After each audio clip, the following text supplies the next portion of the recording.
I'm so excited to be here today. I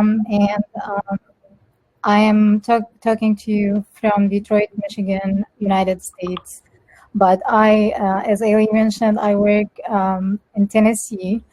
So I have a PhD in computer science from Wayne State University. And I started working for the Oak Ridge National Lab Center for Biomedical Informatics at University of Tennessee Health Science Center. We're also affiliated with Labanner's Children's Hospital. We work in the Research Foundation Institute, so we're affiliated with that as well. And me and my team, we are working in the Population Health Intelligence Lab. We're quite multidisciplinary team.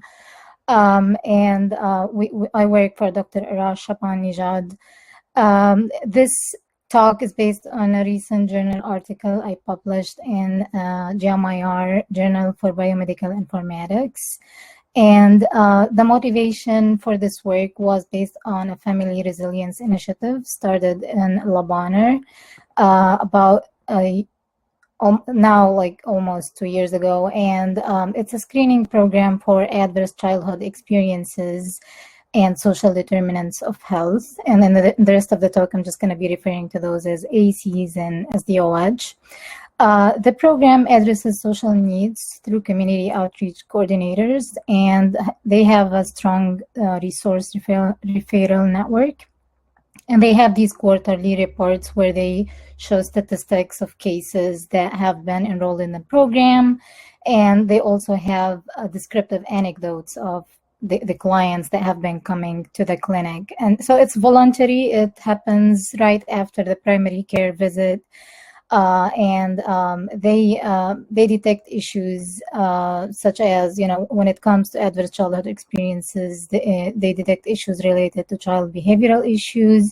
When it comes to social determinants of health, the most prevalent issues are housing, food insecurities, and so on. And in terms of follow-up activities with their referral networks, they do follow-up appointments with psychological appointments or clinical appointments and so on. And so the current process is semi-automated or manual for the most case. And we wanted to provide them with a tool that can help automate the screening process. And so I just wanted to highlight that, some of the challenges in digital health is that we want to design intelligent tools and that will reduce the effort done by users both in data entry and in knowledge acquisition. And users could be, caregivers talking to the, healthcare professional about their issues, and the healthcare professional himself or herself in the knowledge acquisition process. And what do they do with this collected knowledge? And so we really want good data input modalities. And in mission critical areas like medicine, we also want to provide explanations of why this decision was made to provide, transparency and trustworthiness. Now, the current process is based off standard questionnaires that they have developed and agreed upon for social determinants and adverse childhood experiences. They have a lot of questions that caregivers have to go through. These questions are not only overwhelming, but also sometimes irrelevant. And sometimes there are hidden issues that the caregiver is not even aware of that we want to uncover in those conversations. And so these tools are good for spotting the issues, but we need tools to help people help the caregivers navigate those in need to resources. And we want those tools to mimic human intelligence. And one way to, the most important aspect that humans use to make decisions is context. So context is key. And we also want to be able to explain why a decision was made. And so we need to provide an explanation, and we want for that explanation to be based on evidence, research or public knowledge evidence. And one way to achieve, explainability in AI, and I'm sure so many people in the conference today and yesterday and the day before have been talking about knowledge graphs. And I know you probably by now know the importance of knowledge graphs and what they mean, but just briefly, because we wanted to build a tool, we wanted to utilize knowledge graphs for building that tool for AI explainability. And so, one way to define knowledge is that it's data or facts associated with context. And context, one way to look at context is it's an overloaded term, but one way is to define it by semantics or metadata that describe those facts and put conversations in context. And so knowledge graphs help open the black box in AI. And the other important aspect of knowledge graphs is they generalize based on structure rather than data, which is what classic machine learning does in training models and trying them on new data. And so in terms of applications, digital assistants or chatbots or conversation agents, there are many terms, they incorporate knowledge graphs into dialogue interactions.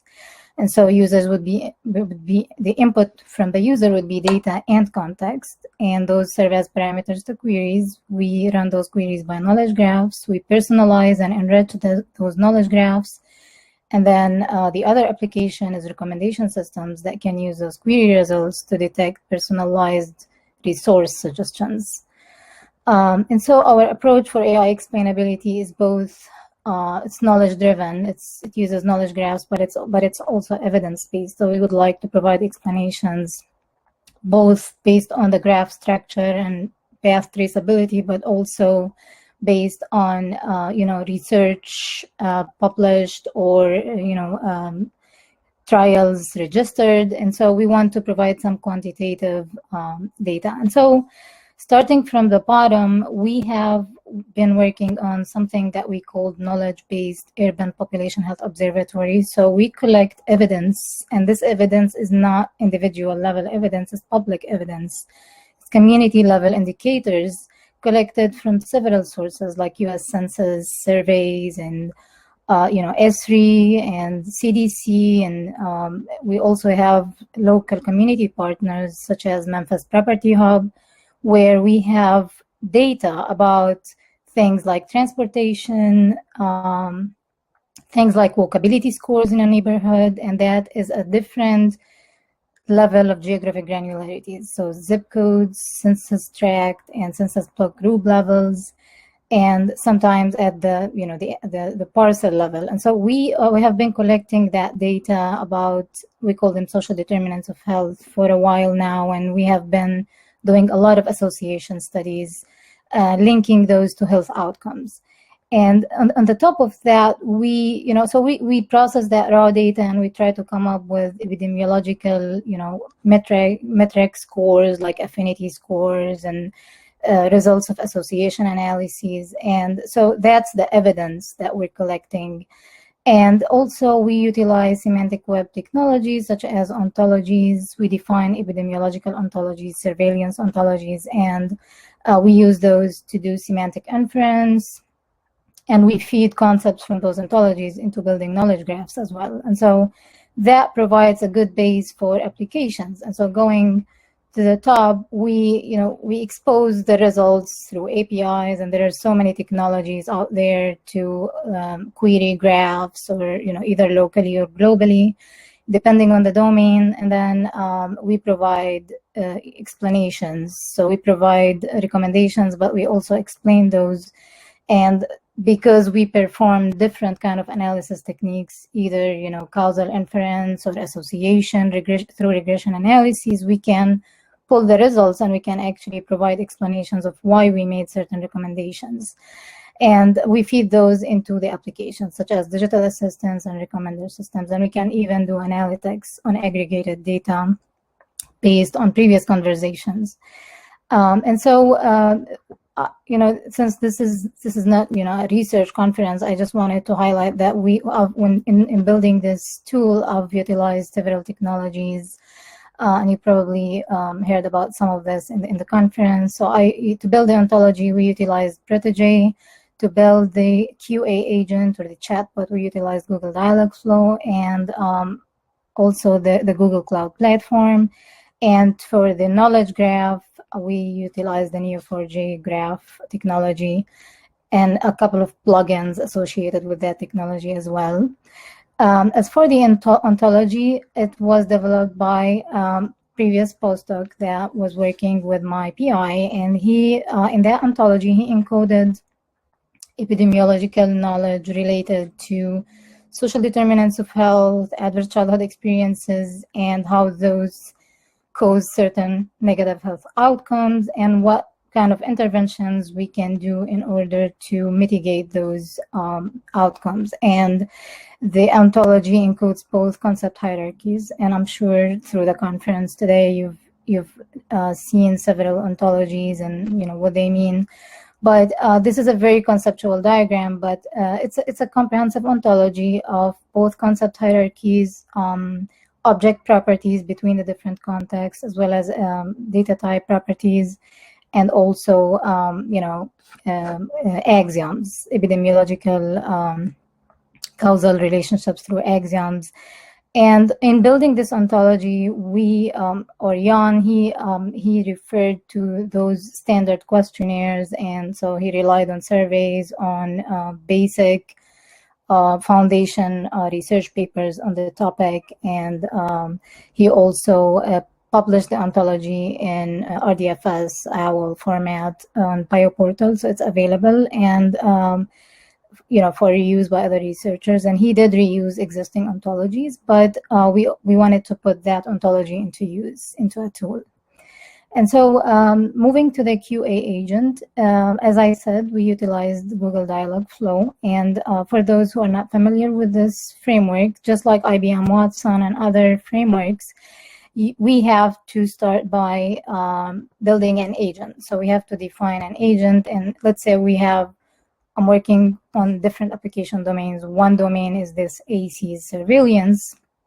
Then I have to define an agent for each specific problem. And within that agent, I have to train the agent on certain training phrases that might come up in the conversations. And, the Google Dialogflow is pretty mature in terms of natural language processing. And, they have machine learning model capability, training capabilities already built in. They already have types that are system defined. So they know things like age and gender. We don't need to tell the framework about these concepts. But for our specific problem, we had to train the agent on our concepts, domain concepts from our domain ontology, the ACs and social determinant of health ontology. And so we need to define entity types. We need to load the agent with those entity types, and we need to train it on certain phrases. And so I'm going to talk about all of this next. The first step, training the chatbot on those domain concepts. As I said, Google utilizes natural language processing to do that. But if, let's say, this is one of the scenarios that came up and was inspired by the quarterly reports of the FRI initiative. So within this sentence, it's a text, but there are certain concepts that we wanted the agent to be able to detect. And so whenever the agent sees the word alcoholic, it should be detected as a substance abuse. So this is an entity type, and alcoholic is a parameter value, and that appears in the current conversation and the current context. And so we told the framework that this is a concept based on our ontology. So our ontology covers that concept. Same thing, I can't calm my child down, he bounces back. This is a symptom. These are symptoms. So anything in brown is a symptom. 4-year-old as a phrase, this is detected by Google as an age. So that's why we see the SES prefix. It's like a system. Sex, the same thing. So there are things that Google is able to detect, and that makes it easier for us. But substance abuse, symptom, these are things. Stress is an outcome, is a negative health outcome. It's not a disease, but it's a negative health outcome, and that is encoded in the ontology. So that's about the training. Now, about the other important aspect in developing chatbots is this thing called intent. So, for example, within an agent, within an application domain, if, let's say, the person is talking about a problem, I would like to be able to keep track of what that context is, and I want to keep all of the active context on a stack. So if they say I have housing issues, then housing, it looks like this person is looking for a housing recommendation. And so in general, this is an FRI, or Family Resilience Initiative, recommendation intent, but the child intent, or the specific intent within that generic intent, is a housing recommendation. She's not looking for food insecurities. She's looking for housing recommendations. So there's this concept of parent-child intent detection. And as I said, at each point in the conversation, there is one intent we're working with, but we want to keep track of all historical intents that have been detected, and so we call these active contexts. So Google Dialogflow keeps track of those, but as of course we must have defined those at the beginning, but it keeps detecting the intents at each step in the conversation. So in addition to detecting intents and keeping them on a stack of active contexts, the agent should detect, as we said, the contextual parameters. And so, 38103 is a zip code, so that's a system type. 21 years old is an age, that's a system type. But housing circumstance, is an entity type in this conversation, so that's detected as an entity type. And the parameters are, we have 3 parameters that have that type. So we have mold. She suffers from housing issues. In particular, she has mold, bugs, and inadequate heating. Again, so housing circumstances is a type defined in our ontology. And so the intent detection, active context, and context parameters and their entity types, all of that is kept track of. And going forward in the conversation, if let's say we reached a stage where we are ready to schedule an appointment, then we have to we ask the person, would you like me to schedule an appointment? And if they say yes, I start an action or an event. And so I have to call the intent that is responsible for that action. And for that purpose, I need the time, I need the appointment type. Is it a psychological appointment? Is it a clinical appointment? I need the date and time, and for how long. And so there is something called the slot filling context. And in conversation agents, we, in these platforms, we can say that these are the mandatory parameters, these are optional parameters. The user can skip some of them, but some of them are important. And for those that are important for the appointment, we can link them to friendly questions. For example, we can say, can you please provide me with a date? Can you please provide me with a time? So that's something we can work with through those platforms. But I'm just showing the technical aspects behind the scenes, what happens behind the scenes. So to the left is what a user would see, and to the right is what happens within the Dialogflow framework.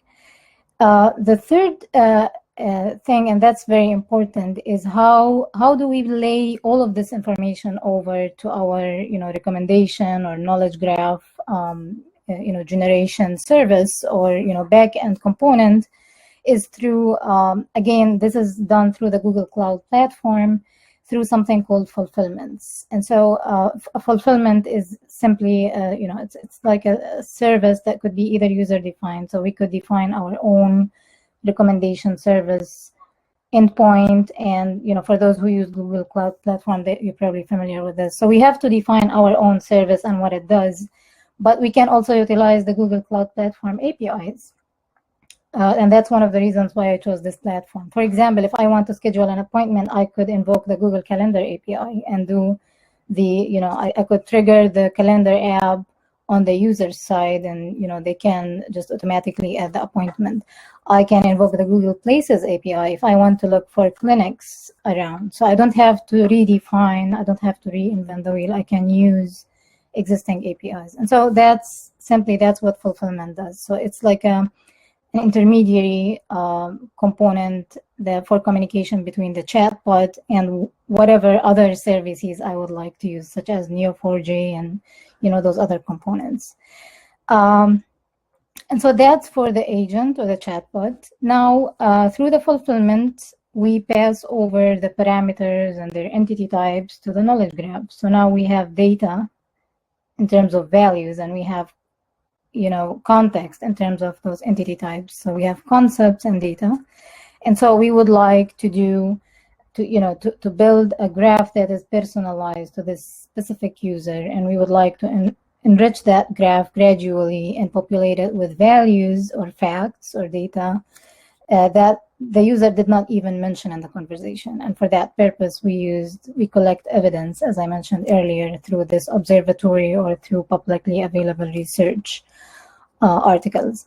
And so I would like to talk more about this knowledge graph component. So as I said, within this conversation, if the person said, I am Hispanic, female, living in Memphis in this zip code, my 6-year-old child experiences night terror, I don't have a car. If she mentions those, those words in the text that she provides in the chat, in the conversation, I can start off with those concepts. So I can start with those by adding, I can create a personalized graph for her. So I start by adding those parameters, contextual parameters in purple.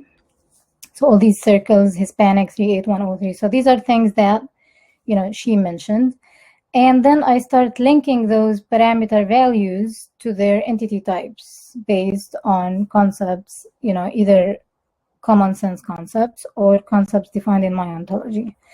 And so Hispanic is a race. So that's, the value is Hispanic and it's a race. And 38103 is a zip code. And 6 years old is, in this context, is an age. And night terror is a symptom. So symptom here is an example of a concept that is not common sense. It's something that we defined in the ontologies. And so that's why it's in blue. So that's something that we detected in the conversation as an entity type. Now, the next step is to start populating the graph with more and more nodes based on this concept hierarchical relationships, those object properties defined in the ontology. So for example, 38103 as a zip code represents a neighborhood. So that's a neighborhood, and a neighborhood has, I'm just gonna to be able to point. So this is a neighborhood, and a neighborhood has physical characteristics, and physical characteristics could be walkability scores, crime rate, and blight prevalence, signs of destruction in the neighborhood. And so I can add more and more edges and nodes based on what I can infer from the ontology. And another example is that 6 as an age is a school age. She did not say that in the conversation, but I can enrich the graph by adding that extra node and the relationship. And so these are just simple examples, but this is an example of how I infer extra knowledge to enrich and refine the graph. And the last step is I start populating those nodes with values. So for example, how do I know that 38103, what is the value for a walkability score in 38103? It's from this population observatory that we're building. So we have data for each zip code. I can retrieve all of these characteristics, community level characteristics publicly available, to populate the graph with values or facts. So that's what the graph is going to look like after a while. And as I said, each node is color-coded based on where we get those nodes from. And the edges could be direct because they were mentioned, or they could be indirect because they were inferred. And so that's, and I'm going to go back to this later on for explaining more things. Now, once we're done with the knowledge graph generation, now it's time to start providing recommendations. So for this particular scenario and application, we thought of two kinds of recommendations. So one thing is, what is, based on all of those detected issues, what is the next question that the QA agent should be asking the user? So what's the next follow-up question that is relevant to this user? We don't want to overwhelm them with a lot of questions. So what is the most recommended questions to ask next? Or if we are more towards the end of the conversation and we know that what the person is mostly concerned about, we could recommend resources, so clinics, appointments, and so on. And we also would like to provide explanations. So we want to keep track of how we made a recommendation, and that's also done on the graph. So I'm just going to talk about this specific part next. So in terms of personalized recommendations, I'm just going to go back to this graph that I showed earlier, and I'm showing the right side of the graph just for clarity. So this person said that her 6-year-old child has night terrors. And so, as I said, we had populated the graph with the fact that 6 is an age and it's a school age. So one question that comes up in AC's questionnaires is, does your child suffer from bullying at school? If I know that 6 is a school age, then I should ask this question next. If not, I should just skip it. And that's one example of how I can refine the questions. Another example is, this thing about uncovering hidden issues. For example, she said night terror. Night terror is a symptom based on my ontology. But I know from my ontology that night terror as a symptom is caused by emotional neglect. This is something I encoded both as a concept, and I encoded the relationship, so the causality relationship. So emotional neglect causes night terror. Now, I'm not sure if this is the case with this user, but I would like to ask her that question next. So I might ask her, does your child suffer from emotional neglect? Or I could bring it up in a different way. One of the questions that comes up in the questionnaire is, has you recently separated from your husband? So I could ask it in a more friendly way.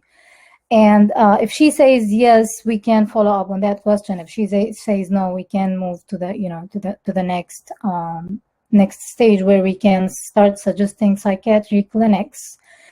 And so I can ask her, would you like? So now this is not a question; this is a resource. So I ask her, would you like? Here are a couple of psychiatric clinics within. And I can personalize. So I can say these are the clinics within your zip code area, and they also have a Spanish-speaking services.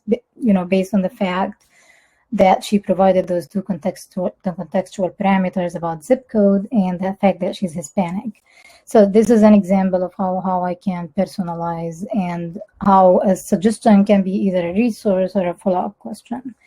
Now, the other aspect is explanation. So this is now the left side of the graph for clarity. So this is the same person who was talking. Now, she did not say anything about social determinants of health. All what she was talking about was related to adverse childhood experiences and behavioral issues. But the fact that she lives in 38103 can give me a lot of information just based on her neighborhood. I can do a lot here. I can, as I said earlier, I can say, well, this is a zip code that represents a neighborhood that suffers from this much crime rate, this much destruction in terms of neighborhood quality, and it has this walkability score, and I can populate those with values. And if let's say, blight is the highest, then I can say, well, she might be one of the aspects of measuring blight rate, or this neighborhood quality aspect, is something called lead paint based exposure risk score.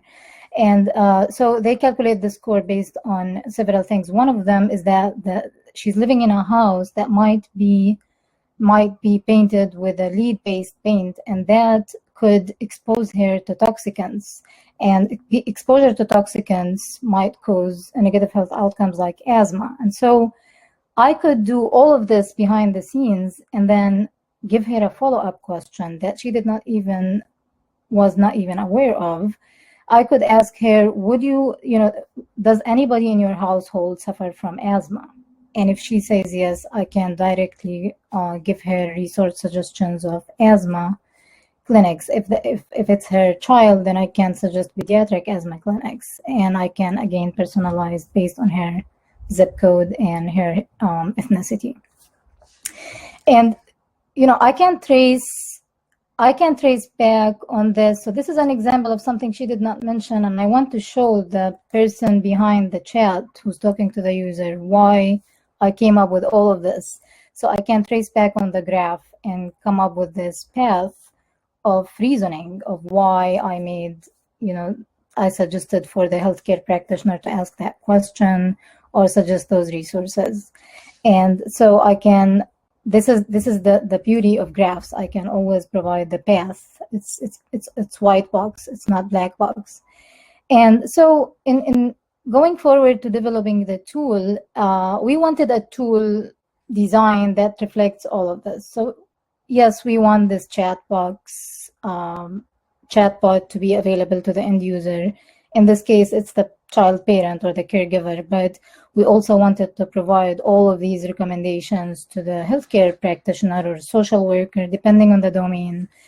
And we want also to provide, policymakers with explanations and, aggregated analytics. And so before even thinking of the tool design, this is just a prototype. So before thinking about the design, we wanted to see what we want to show. And so eventually we want to provide recommendations, and in the health domain, they call them interventions, which could be either therapeutic or preventive. And things like, schedule an appointment with an pediatric asthma clinic. This is an intervention. And when we personalize, we give preferences. So we say the preferences is we want this to be near this zip code with this language speaking skills. And then we want to keep track of everything that we detected in the conversation. Symptoms are important. So we want to keep track of those from, a health perspective. And we want to detect risk factors. Again, risk factors is a concept used in the medical field. So risk factors that appeared in this women's conversations were things like blight, living in a neighborhood with a high blight rating. This is a social determinant of health. Night terror as a symptom represents a behavioral issue that is related to adverse childhood experiences, because we wanted this tool to also be a surveillance tool. So we want to keep track of symptoms, risk factors, and also what are the negative health outcomes that we inferred in this conversation. Asthma was one of them. And then we want to provide explanations. And in providing explanations, we want to provide the source of evidence, how we came up with this explanation. And so we want to say that the neighborhood with blight, coming up with this was based on the ontological reasoning, but we came up with the blight value, the blight rating value from this observatory that we collected from population level data sets. So we want to provide the source of evidence, and we want them to be able to navigate and look into those numbers. And when we said that lead exposure leads to asthma or causes asthma, that's something we came up from based on the ontology. And so we want to provide them with the link to this ontology, and they can actually look at it depending on their literacy level and how much they are interested. But we need for this to be available. And we also want to explain, so in addition to detecting health outcomes, we detected a cause of a symptom. We detected that emotional neglect causes night terror, and both asthma and emotional neglect were detected based on inference. So they were not given, they were inferred. And in explaining this part, we can say, well, this based on this causal relationship between emotional neglect and night terror, and the resource for evidence is the ontology.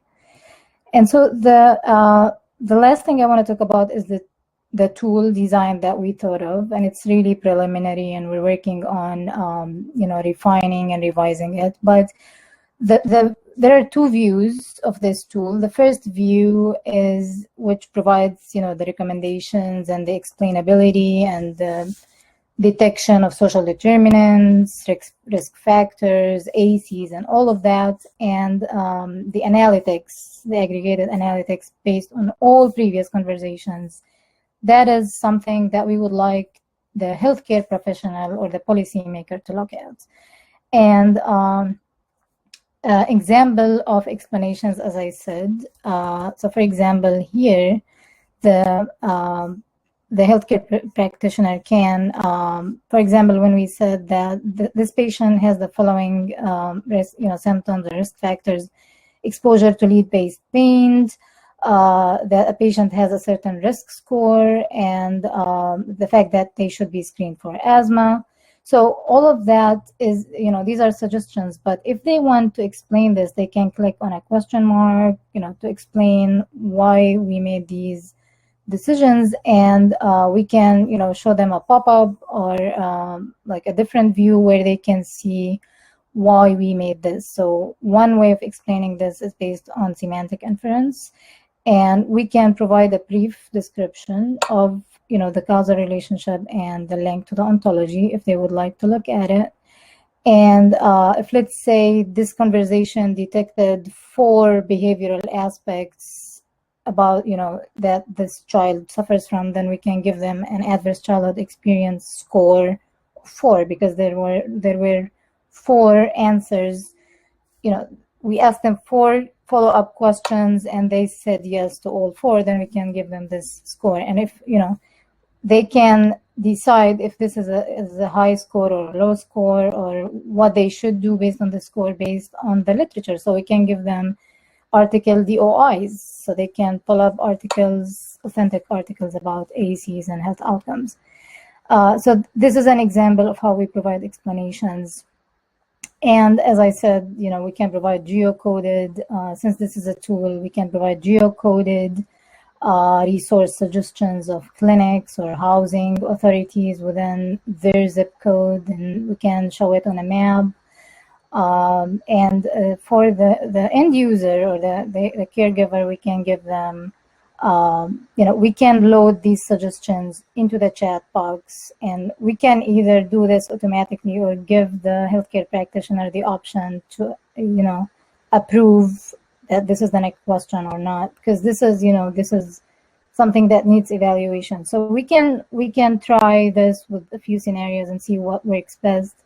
But this is an example of what I was talking about earlier, of the power of the Google Cloud Platform APIs through fulfillment. So we can integrate Google Maps or Google Places in the conversation. We can integrate Google Calendar in the conversations in order to provide those recommendations.